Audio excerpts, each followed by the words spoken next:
Welcome back to another podcast episode. This is the Mental Toughness podcast.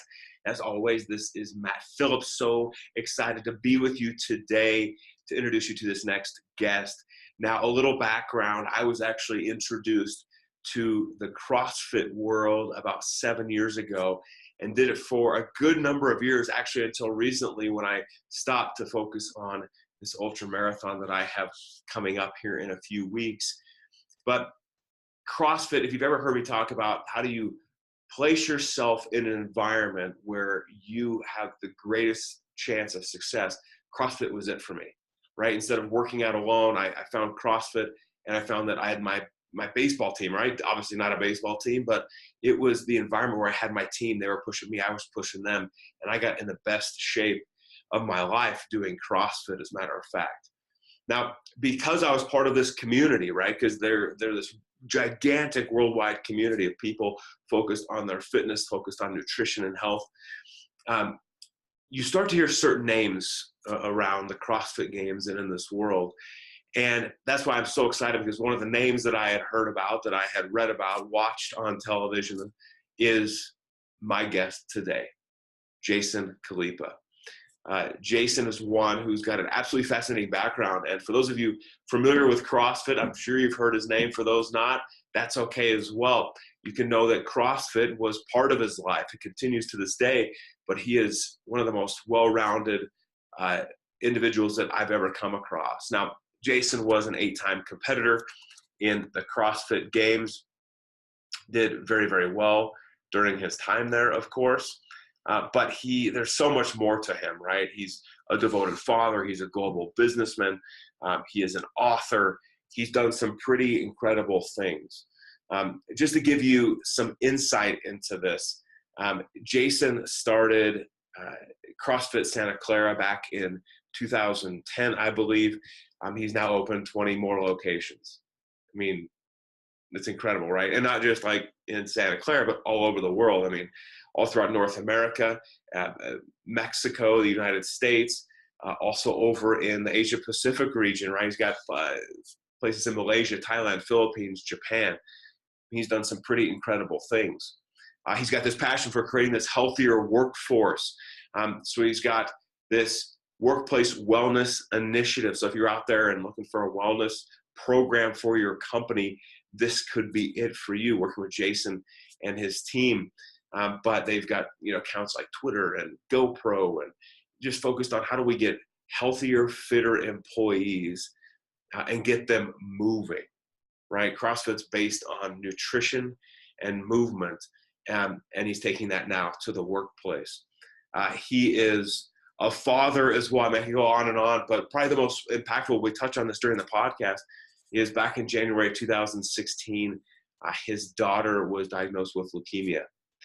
And it has ignited this passion in him and his wife to spread awareness about pediatric cancer and raise money for kids with cancer. I mean, he's done some pretty amazing things over his time. And of course, he's got his book, As Many Reps as Possible. There's a link below this podcast in the show notes, in the video below this video if you're watching that instead. But we dive into this AMRAP mentality, as many reps as possible, a big CrossFit term that he has written a book about how he manages his time, his life, and squeezes the value out of it based on this as many reps as possible mentality. And you get a glimpse into kind of what separates him from everyone else. So I could go on and on, but I won't. Let me get to the podcast. And without further ado, let me please introduce you to the one and only Jason Khalipa. Let's get into it, because I got a ton of questions, man. And again, thank you for carving out time for me. This is awesome. Obviously, behind the scenes, I knew of you. This is the first time we're meeting. I was a CrossFitter. I stopped about 6 months ago. I've kind of switched to more my focus on ultra marathons, doing my first ultra here coming up in a couple of months. Okay. Did CrossFit for a number of different years, and I know you're going to tell me I keep doing CrossFit, not functional training. No, it's all good. Yeah, but so I knew of you and have read a ton about you and watched you on TV, all that sort of stuff, right? So it's awesome to now dive into kind of who you are, because just seeing you on TV, you think like, oh, she's an athlete, right? And obviously a very solid athlete.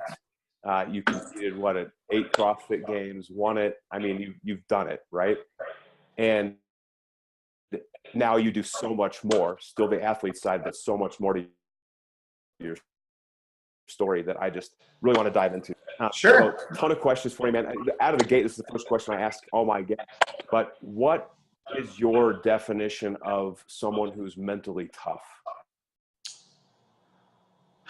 I mean, I think mental toughness has a lot of people talk about it nowadays, and most people refer it to physical accomplishments. And I think physical is a phenomenal way to become mentally tough. But I think somebody who's mentally tough has the capacity to compartmentalize, overcome, and push through adversity. That's what I think it is. And I think that the best way to develop that is in times where you're uncomfortable. And to become uncomfortable, to become vulnerable in real life could be so many different things. But the best one I've found is through exercise, because the risk of failure is not that big of a deal. Meaning when you're on a run and your brain says stop, and you overcome that and keep going, you're developing mental toughness. But if you do stop, it's not like you're dead, right? If you do stop, it's not the end of the world. You can come back tomorrow and do it again. And I think if you could develop those skills, then when life really crushes you, you're better prepared to handle it. Yeah. No, it's so amazing, right? That was one thing I really enjoyed about the CrossFit World, was the ability to push yourself and you set the limits and test it and get uncomfortable. Because, for those listeners who've done CrossFit before, and for those who haven't, like putting weight over your head, especially with some of the Olympic lifts, climbing a rope to 10, 15 feet plus in the air, it's almost like daily when you go to the gym, you're put in these uncomfortable scenarios where you really find out about yourself. And if you stick with it, you grow from it. Yeah, 100%.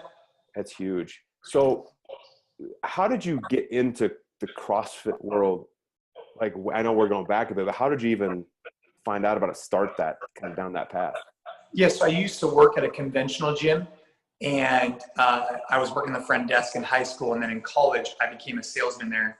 And I was introduced to CrossFit from a mutual friend that worked there, and he taught me a lot of really amazing stuff.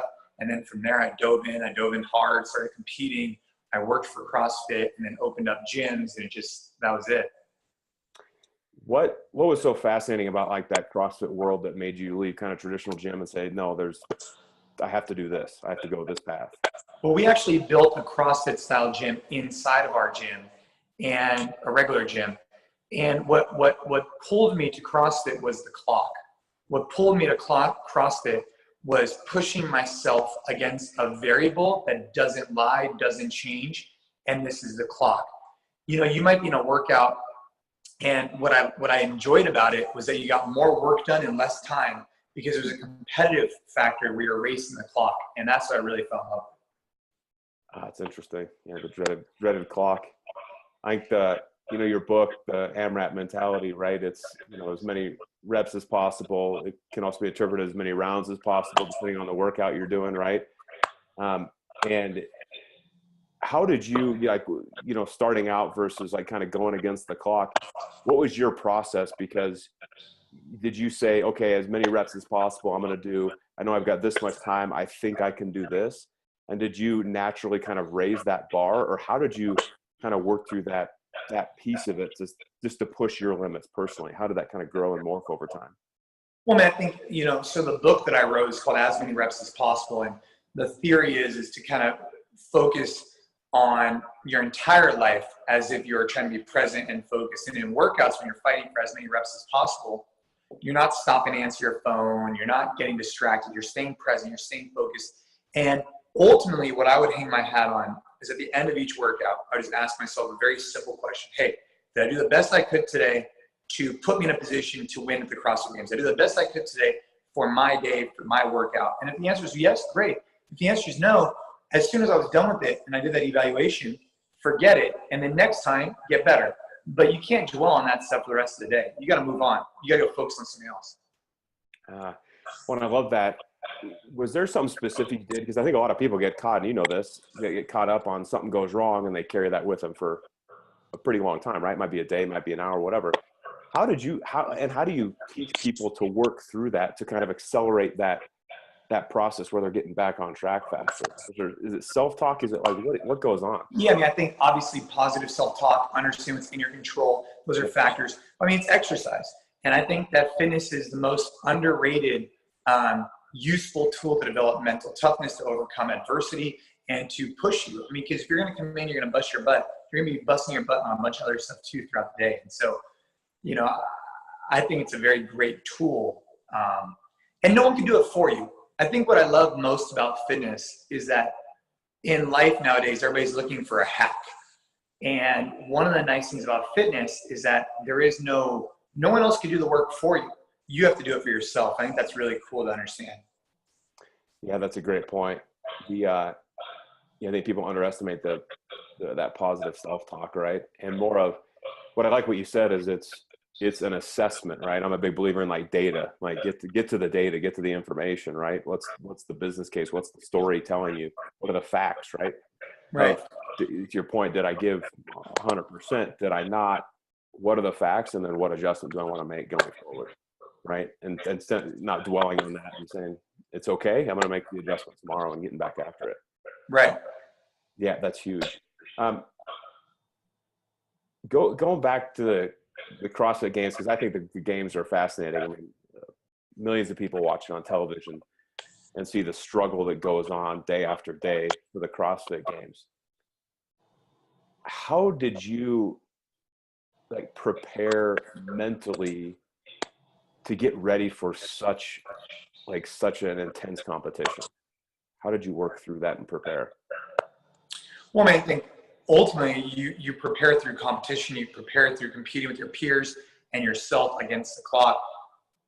And you learn to have the earned confidence through day in and day out dedication that when you do get there, you've earned a spot there. No one gave you anything. You earned the right to compete, and that's what allows you to go out there and execute best. You know, every single day the question is, did I put in the work that I needed to do to earn a spot in the games? Then you go through the qualification process and you actually do earn it. And once you earn it, no one gave you, again, anything. I think that's what's really cool about fitness, is that fitness is earned and not given, right? No one can give you anything. And again, that's a really cool analogy to take another step. That's huge. Did you ever find yourself like comparing to other CrossFit athletes that you've been going up against? Did that? Yeah. I mean, obviously, you know, I tracked what they were doing and how they were doing it, and I wanted to compete against them, but I also wouldn't dwell on it, right? What fueled me was knowing that these guys were putting in the work, and that if I wasn't putting in the work, then I didn't feel like I got the most out of it. But that I use it as a positive fuel. So that's massive. I've been interviewing a couple people lately, very much in like the ultra world, and just reading about like some other top athletes as well. They say that the shift in their athletic career, like winning or competing at a high level, you don't have to win everything, but their competition level increased when they looked at the other people just to wonder what they were doing, but then focused on like, what is my game plan? Yeah. Your point of like, did I get everything out of this? Did I compete? All that stuff that you were saying. Well, I mean, David Goggins wrote a book, and I mean, I don't know if you've read that, but I mean, it's exactly that. I mean, you know, the thing about it is something I think about in everything we do is that we set up a game plan. So let's just say you're going to an event and you create a game plan. So let's just say it's I'm doing a half marathon in like a month, right? Nothing too crazy, but what's my game plan? Okay, I'm going to run 5 miles 3 days a week. I'm going to do this, whatever. When I get there, I'm going to run, 8-9 minute splits with the whatever. Yep. And then all of a sudden I'm in the first mile, and let's just say I click a 6:30, right? Let's just say I need to refocus and say, hey, when my heart rate was at 50 beats a minute and I was sitting there in home designing this based off quantifiable data, I realized this was the best path forward. So now that I'm in the middle of the race, I got to reflect and go back and revert back to the original plan. And I think what happens is when you get in competition, especially like in CrossFit, you could easily get manipulated by your competitors. And some of them want you to get off your game that way. You might go out too fast, you might go out too slow. And what you need to do is pick your pace, pick your whatever. And then with a few minutes left, of course, that goes out the window. But point being, you know what I mean? That is true. That's so true. Well, I think that's such a huge piece that, even from a business perspective, like being an entrepreneur, even in corporate America, that same realization of, how do you build a plan? How do you go with your strategy? And then, obviously be willing to pivot along the way, but it's that same lesson that you learn through fitness that you can apply literally every area. Right. Do you find the same kind of, because you work with, wellness within big corporations, all that stuff now, right? You get some just amazing clients like GoPro and some others as well. From a wellness perspective, do you see that kind of same distraction, that same kind of struggle in that business world, like when you're out there working with these corporations? Yeah, I mean, I think we provide a service that's very unique. We saw corporate wellness and felt like it was just whack. A bunch of people just wearing headphones, running on the treadmills, never talking to each other. And so what we did is we brought a community, brought a coach, brought functional training. And now we've seen people come in and their lives have been changed, not only through weight loss and weight gain or whatever they're doing, but more importantly, in between the years, they're learning how to get their first handstand. What does that do for them? And all these different types of things. So it's been very, I've enjoyed that part of my job tremendously, especially in corporate wellness. I mean, if anybody's out there who's an executive or has a company and they're not utilizing group style training, they should definitely think about it.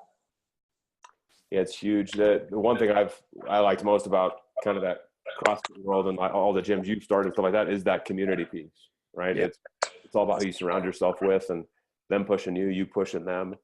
And that's how that's one of the fastest ways to get better, right? Yeah, 100%. Yeah, absolutely. That's huge. So when you're training, this whole concept of motivation is such a huge thing, right? That I'm motivated to work out. I'm motivated to do whatever, go to work, finish the project, fill in the blank, right? Did you have times where you woke up and you're like, I just don't feel like training today? Yeah, man, I would hope to think that everybody has those days. But I think you got to revert back to why you want to train and that that it makes you feel better, and I'll give you a perfect example. Like right now, just a little bit ago, so I ran 5 miles to the office. I'm at the office right now. And then I was doing some stuff with the kids' lunch and we had a bunch of meetings and now I'm talking to you. Yep. And part of me is like, man, I really don't want to get after this workout in a little bit. But the other part of me says to me, I know that when I'm done doing this workout, after I talk to you, I know how much better I'm going to feel. And so I think what's really important is there's times where I say, man, I really don't want to wake up to go to the 6 a.m. class. But then when I'm done with that 6 a.m. class, the way I feel, I always need to remember that because you're winning, you're owning the day, you're taking it on. And the energy I get from it and the mental clarity are just second to none. So that's what always gets me through. That's huge. Do you have an overall kind of why that drives your life and kind of purpose and passion? Or yeah, I think for me, what I'm most fearful of is not reaching my potential. And I think that anybody who's out there who's skirting the line of not reaching their potential needs to try and change things, because one day, many years from now, when I'm reflecting on what I've accomplished in different things, it's going to be me who holds myself accountable to ask, did I really reach my potential as a husband, a father, a business owner, etc.? And if I can say yes on a regular basis, then I won't have these huge epiphanies, I don't think. That's so true. Yeah, I was just talking about, you and I are so aligned on this stuff. I'm a big, no regrets guy. And, look back many years from now, I don't want to be that guy. Yeah, and you never know what's going to be your last competition or your last event or your last this, with CrossFit, I have no regrets. I did everything I could to put myself in a position to win every single year. And, what made me get out of it was something that's non-negotiable. When my daughter got sick, it was the easiest decision ever. And so there is no lost opportunity there. I know I made the right decision, and I'm happy with where I'm at right now with the balance that I have between different things in my life. So how do you strike that balance? That's another major thing. Work-life balance, right? Work-life balance. I mean, for anybody listening, would really appreciate their support. If you want to pick up the book, As Many Reps as Possible. Basically, it's the AMRAP mentality, and that's the way I segment out my day. So I identify, hey, what do I want to focus on? Then I go ahead and work hard at that particular focus. Like right now, I'm working hard with you. Then I work hard in the gym. Then I work hard with my family. Then I switch gears throughout the day depending on what I'm focused on. And then every blue moon, I reevaluate what my overall focuses need to be. And so the best way to think about work-life balance is to be all in or all out. And that's the way I think about it. It's like when I'm working out, I'm all in. But that means I could also crush it for 30 minutes. Whereas if I'm jerking around, I could be in the gym for 3 hours. Now all of a sudden, what could I have been doing with that time? That's a great point, and I love it because it's like you said right at the beginning, it's about the clock, right? And the clock resets every time. Once you've decided what that thing is, reset the clock, go. And it could be 10 minutes, 15 minutes, an hour and a half, who knows? But reset the clock, maximize the opportunity, reset, go. I absolutely love that. How has that been, like, for people listening, like they're probably like, oh, I get it, that's great. What's like an easy way for them to start? Because I'm a big, like, what's a simple thing they can do? Is it one? I mean, look, you could go online and you can go research, talks I've given on AMRAP Mentality and things like that. You could obviously get the book. I think the first thing they could do is, just stop whatever they're doing right now. Take like a quick second, pause this or whatever it is. Unless you're in the car driving, then please do not do what I'm about to say. And you could just turn on the clock and say, hey, I'm gonna do as many push-ups as I can in 1 minute. If you can't do a push-up, do jumping jacks. Who cares? For 1 minute. And what you want to do then is during that minute, think about the presence, the focus, the effort. And now when you're done with that minute, now take that energy and put it into your emails, put it into your family time, put it into your phone calls like I am with you. And that's the way you incorporate the AMRAP mentality, is you AMRAP everything. I love that. It makes perfect sense. I mean, people who've been in the CrossFit world, they understand it. People outside the CrossFit world, it doesn't matter. It's that focus, dedication, energy, all in. Yeah, whether you're an ultra runner, I mean, like I said, I ran 5 miles here, right? And when I'm running, I'm running. It's not like I'm talking on the phone, right? I mean, if you're running and you're actually getting after it, you're present, you're focused, and you're doing what you need to do to accomplish that task. And now how do you take that same mentality into everything else you're doing? Or swimming, right? I mean, imagine when you're swimming, if you lose focus, or if you're riding a bike, you're just gonna tip over. Right.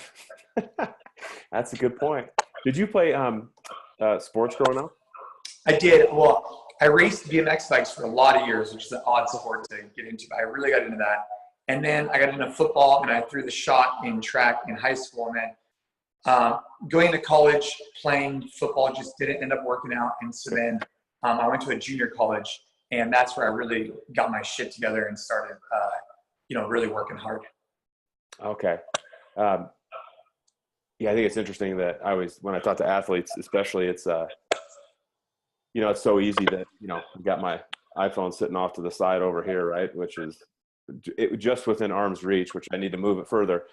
But we have all these distractions around us. And I always joke with athletes. I'm like, so if you took your iPhone to like baseball practice, football practice, what do you think would happen? They'd be, oh my God, the coach would kill me.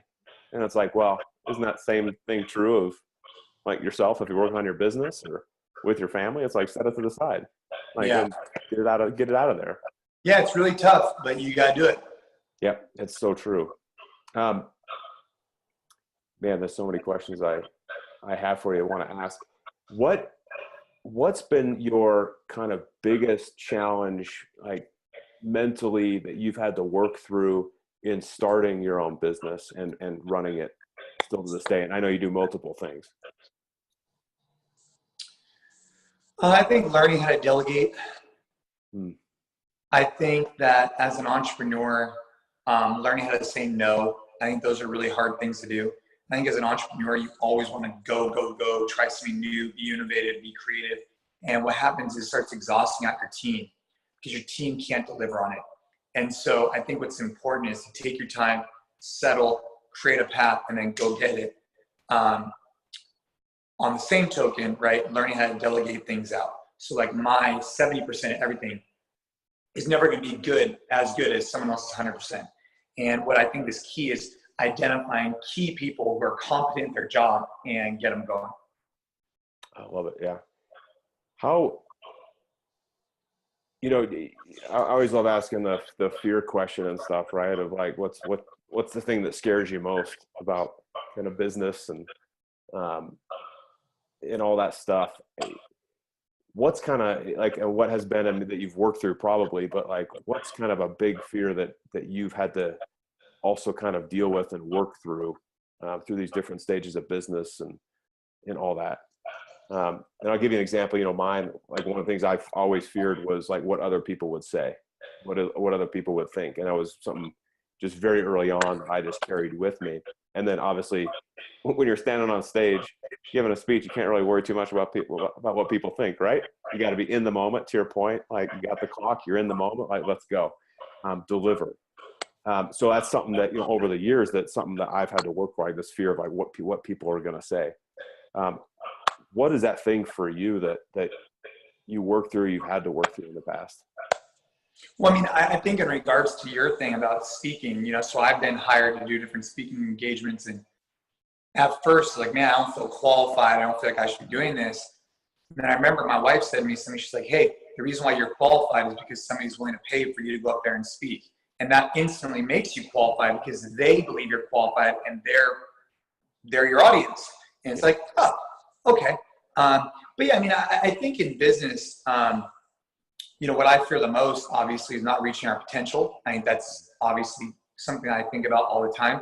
And then also just making sure we're making the right strategic calls to create trajectory for our people for the next 10, 20, 30 years to come, and not just looking at it in this short-sighted effect.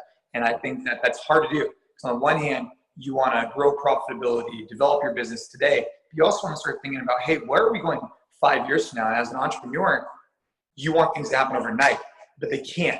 They need to take time. And so I think that's something I've got to learn to overcome. Yeah. And when you talk about like potential, because, you know, I talk about that too, of like, you know, let's reach our potential, do all this stuff. What does that mean to you? So if we're having this conversation like 40 years from now, well, maybe longer, maybe we're both 150 years old and I don't know, figured out bionic everything, right? But so say we're many, many years from now having this conversation and you're like, I reached my potential. How would you define that for you and for... I think that's for you to define, meaning like for me at that time, I'll have to realize that I made small micro adjustments as my life went on to always ask myself that question. So that when the time does come that I really ask that question, I know I've already been asking it for 30 years prior and I've been reaching that. Because for me, if I say, oh, I want to grow $1 billion business, maybe it's not, maybe I learned really quickly that I want to go impact 10,000 people's life. Well, if that's the goal, like then I'm going to sell myself short on my potential because maybe that's too easy, right? Or maybe that's so far outside the scope that now all of a sudden I'm trying to shoot for a pillar that is no longer achievable. And now I don't have this type of fulfillment. And so I think it's just regular, constant, recurring discussions with yourself on, hey, am I going in the right direction? Am I doing the best I can now? And am I taking the opportunities that open up the right way? Yeah, and I love that explanation of it because it's really that simple, isn't it? Because that's simple. To your point, you and I could sit here all day long and be like, well, this is the size of the business and this is what how my family's going to look and all this stuff. And that stuff's completely out of our control. But on a daily basis, think of it simply of, I think we overthink this like purpose stuff and like our potential. And it's like, well, no, to your point, did I do everything in this moment to like, did I do my best? Did I do everything? Did I take those opportunities? Did I put myself out there? And if not, did I adjust the next day or in the next day? It's really that simple. When I imagine at least when I do CrossFit workouts, I'm constantly asking myself, why am I doing this? And am I doing my best, right? So the why is always there. I know the why. It's that constant, like, am I giving my best? I interviewed, Mark Allen. He's named like endurance athlete of all time, and 6-time Ironman champion. I was talking to him last week, and I like the way he said it. It's similar to you, but it's like, am I giving 100% of what I have right now? And he said, I might be in the middle of a race and I've got 20% in the tank, right? And he's like, but am I giving 100% of 20%? Right. Which is exactly what you're saying, just said a little bit different, which I think is massive for growth. How, when you find yourself, I guess I should ask, do you find yourself throughout the day, like, falling off track, or are you pretty quick to adjust at this point? Like, if you find yourself like in the moment, like, oh geez, okay, hold on a minute, I got to re-engage. Are you pretty quick to get back? I'm very quick to get back, and I'm always pretty ready to go.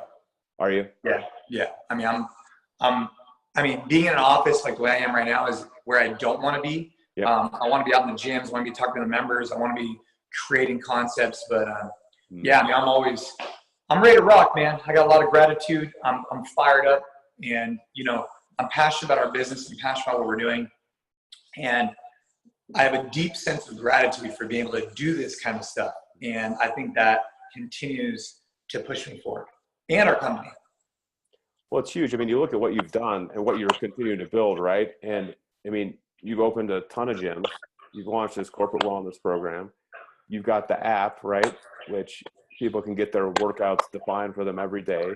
Yep. You're raising money for, your daughter as she's doing. I'm not raising. Well, we're raising money for kids fighting cancer, not my daughter in particular. Sorry. Yeah. So she's the why behind what you're doing. Right. Yeah. Because we never, my wife and I fundraise heavily to help families because we saw how hard it was on us, and we had everything stacked in our favor. And we could only imagine what it would be like if money was a huge factor or time was a huge factor, whatever it was. And so that's our big motivation. Yeah. I think that's amazing. How did that, I mean, can you walk me through for a minute? Just 2016, she was diagnosed, right, with leukemia. How's she doing today? How did that kind of change things? Like, how did you kind of work through that for other families going through this as well? Yeah, I mean, I think obviously for us, it was a big shock and it was really hard. And she's now successfully out of treatment. So for girls with her type of leukemia, it's 2.5-year treatment. For boys with her type, it's 3.5 years. And that's a long time because it comes back in the testicle for boys. And, it's a big deal. And we're super grateful she's gotten through it. She handled it like a champ. My family did too. My wife is an all-star. And, it's given us a lot of clarity on what we want to do for the rest of our lives, for sure. That's incredible. Well, and I imagine your daughter is one tough cookie, having gone through that. Which, oh yeah. You want to talk a strong mindset? Yeah. It's her. Yeah. I mean, she wants to be a doctor or a nurse now. I mean, she's really, passionate about that. But I mean, imagine at the age of 4, having to get poked and pricked and you name it. And she's a tough little girl. That's for sure. Oh, I imagine. Jeez Louise. Yeah, I can't imagine. Having 3 kids myself, I'm learning from them all the time. Oh yeah. Yeah, they teach me a few things every day. Every day. Yeah. No, that's incredible. Well, I want to be like very aware of your time and stuff like that. And yeah, you've been very gracious to give me even these 35 minutes or so. Before I ask you the last question, what's the best way to connect to you and reach you? And obviously we'll put links to all the stuff that you mentioned, but what's the best way to connect with you so listeners can get in touch? Yeah. So we got a couple of things going on. I mean, JasonKhalipa.com is a great resource. Jason Khalipa on Instagram is a great resource. Aside from that, we have 2 podcasts, AMRAP Mentality and then Business of Fitness. So if you're in the business of fitness, check it out. Then we have the book, As Many Reps as Possible. And I'm on all the channels, but for the most part, it's Instagram and the website. Those are the big ones. Yeah. I love that. I love that. I always like to leave this kind of last one open. Sure. And maybe it's, something to do with some of your gym members or business owners, but kind of let you talk from the heart a little bit. But, for people out there who are looking to get to that next level in any area of life, what's just one bit of advice that you give them to get them going, get them fired up, and get them rolling in the right direction? I mean, look, part of me thinks that if someone needs a bunch of inspiration and motivation, they're already failing. The other part of me thinks that, in today's day and age, social media is just a really big highlight reel of people's lives. And they don't see the background and the sacrifice and the failures because no one wants to show that stuff. And what I would recommend for anybody is take ownership in your own trajectory, take ownership in whatever you're doing. And no one owes you anything, and just to get after it. Every single day I get messages from gym owners and athletes, and they're looking for something from me, and they want me to do it for them. When they could just go on Google and go research themselves, or they could go ahead and get into the gym, go get after it. And so my recommendation for anybody is, don't try and ask for everybody's opinions on different things so that this way you could try and have them do the work for you. Just get out there, roll up your sleeves, and do old school, grind it out, earned confidence, aggressive work. And what is that? You know exactly what that is. And that's the motivation. Love that. I love that. No, man, this has been awesome for me. You've given me a just fabulous perspective on the clock. You've taken me back to some great times going against the clock, and I'm just so appreciative of you and what you're doing. And I'll put all the ways to connect with you and the link to the book and the app and everything, so people can connect with you as well. And corporate wellness program people out there, people looking for speakers, this is the guy. So I'm just super pumped, man. Thank you so much for your time. Yeah, absolutely. Thank you for having me on. I hope everybody has a great day, and thanks again.